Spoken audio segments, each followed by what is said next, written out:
Hi mga kababayan! Mayroon pong mga bombastic na nangyari today. Ay hindi pala today. Today ako nag-vlog pero ipopost ko ito para bukas. So nangyari yesterday, which is today.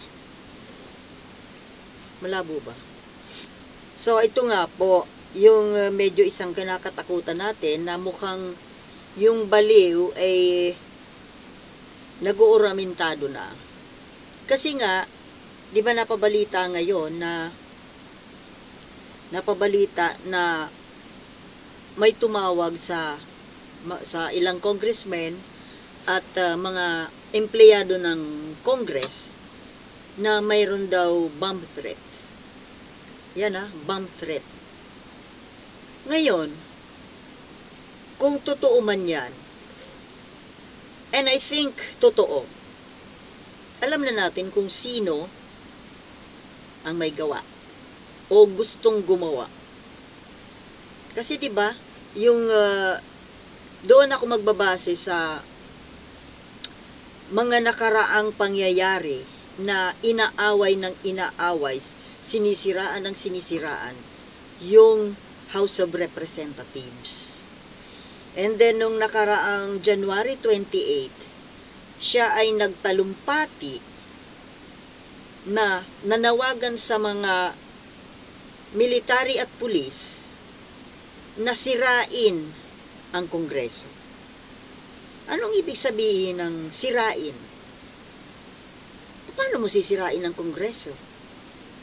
Hindi lang naman yan, ang Congress ay hindi lang naman yan yung building, yung Congress building. Ang pwede mo dyan sirain, yung Congress building. Physically. But Congress is an institution, an idea, composed of people na may iisang hangarin at responsibility sa bayan. Kumbaga, it's an institution, nawala sa isip ko, an abstract idea, diba? So paano mo siya sisirain?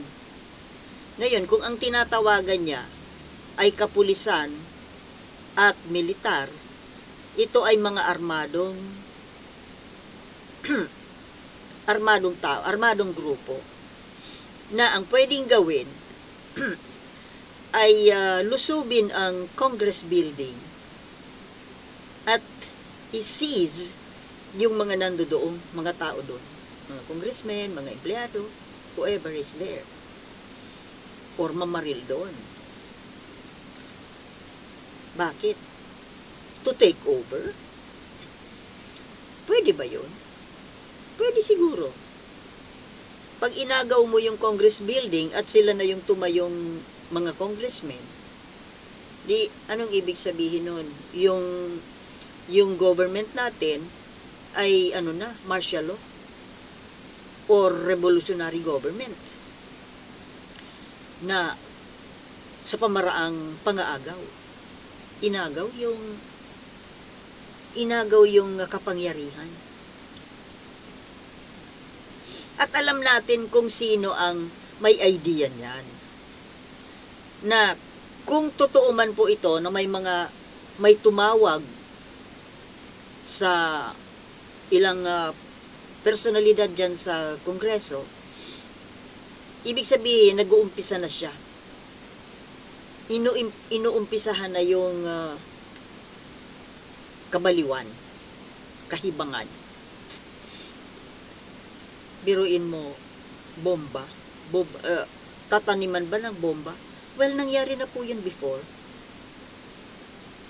Nangyari na yan once. Na buti nga sa pintuan lang nilagay. Ngayon, dahil nga sa ang may panukala, may pakana, ay isang baliw na gahaman sa kapangyarihan, baka malala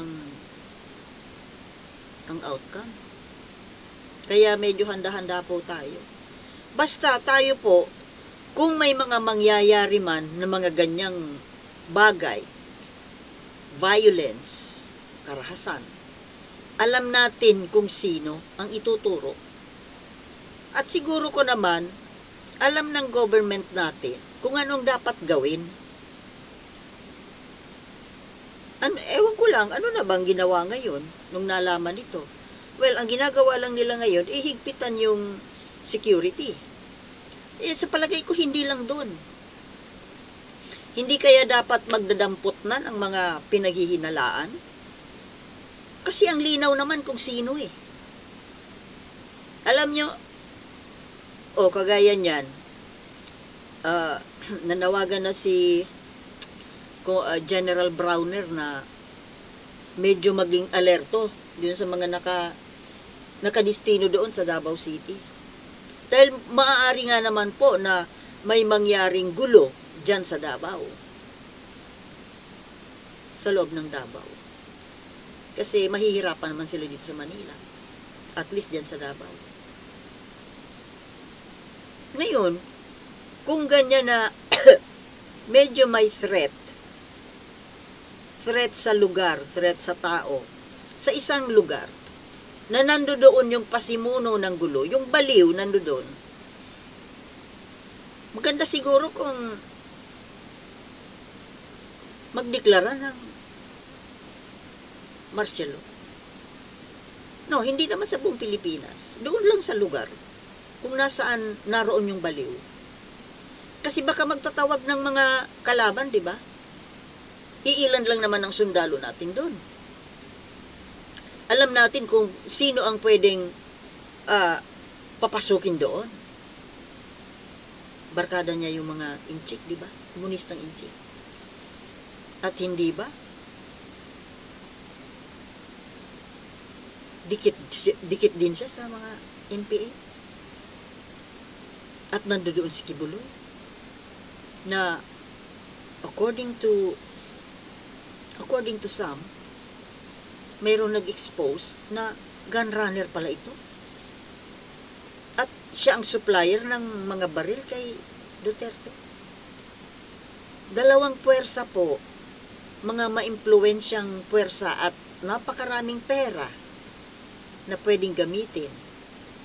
Dalawang baliw na nasa Davao City. Uobra kaya sila sa Armed Forces of the Philippines? Not unless na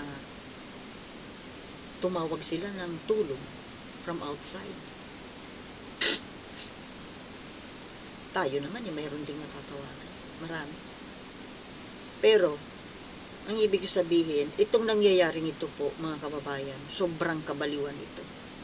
Sobrang kahibangan. Sa tingin ko po, ang taong nagpapasimuno nito, ang may idea naman ganito, ay talagang wala na po sa sariling katinuan. Biruin mo, nananahimik tayong lahat. Nananahimik tayo na sinisikap nating tayo ay bumangon, pero ito may isang baliw na nanggugulo. Na kumbaga, sa estado ng pagkatao niya, kung sino man ito, at alam niyo kung sino, imbis baga na tumulong sa pamahalaan, tumulong sa taong bayan,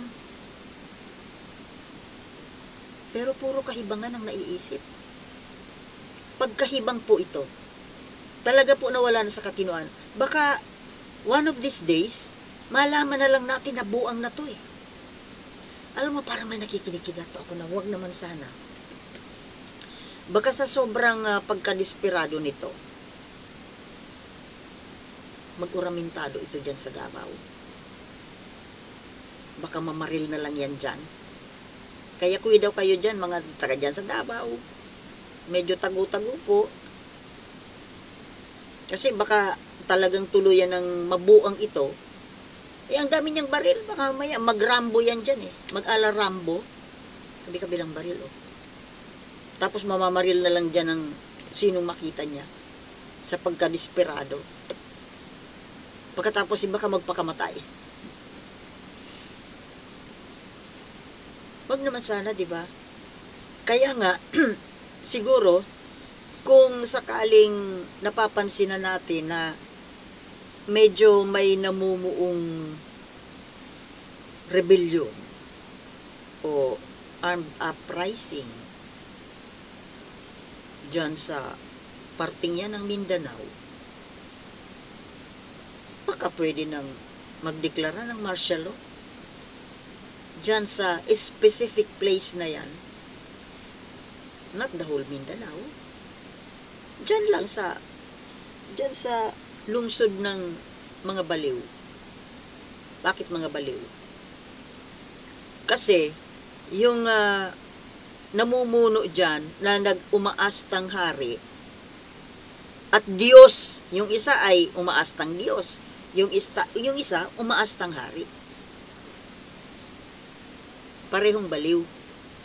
Ngayon, yung mga pumapalakpak dito sa dalawang baliw na ito, mga bulag na sumusunod, mga pumapalakpak, nag-cheer dito sa isang baliw na tuwing magmumura ng PI, pumapalakpak sila. Sigaw, palakpak, parang cheering squad. Mga taga saan kaya ito? Hindi naman siguro itong mga taga Manila. For sure, mga taga dyan lang ito. Dahil sila lang naman ang kayang hakutin nitong dalawang baliw. O kayo dyan, kayong mga cheering squad, kayo na mga cheerers nitong dalawang baliw, baliw din kayo. Di kayo magsama-sama. Sana kayo ang pagdating ng oras na nag-uramentado itong baliw na hari ninyo, baka kayo ang makita dyan sa kalsada. Magsuot na kayo ng bulletproof. Ngayon mga kababayan, ang isa pang bombastic na nangyari today, ito nga pong si Boljakera, itong isa ring baliw na lukaret na nandiyan sa Amerika, na walang ibang alam gawin kundi manira ng kapwa. Manira na walang basihan. Kasi nga po, grupo ito grupo ito ng fentanyl group. Mukhang nagfi-fentanyl din eh. Pareho nung amo nila. Magkakagrupo yan nila fentanyl. Diba? Oh, si Boljakera. Akala niya walang papatol sa kanya.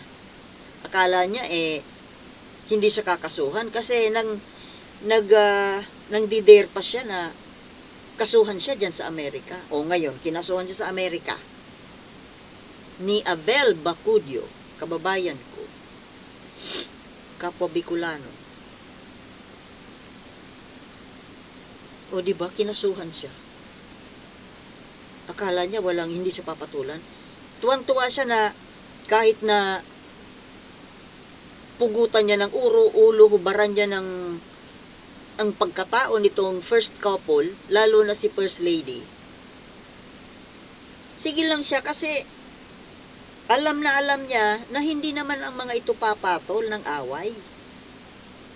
O ngayon, di ba si Abel Bacudio, mag-close sila ni First Lady. Ito duda ko lang. Pero okay ito. Mayaman si Abel, di ba? Mayaman naman siya. World famous pala ito na fashion designer. Kaya niyang magpabalik-balik ng Amerika para kasuhan itong Boljakerang na Boljak. Pero ang duda ko lang, baka sinusuportahan ito ni First Lady. Duda ko lang ha. Kasi nga, di ba, tipong ganti na rin ito ni First Lady doon sa Buljakerang Hitad. Ayaw naman nilang magdemanda. So, at least, kahit papano, through Abel, makaganti man lang siya. Kasi biruin mo, pabalik-balik ng Amerika. Kanong gastos dyan? Abogado pa. Kung doon ka kukuha ng abogado, dollars yun. Lahat dollars. Pamasahe.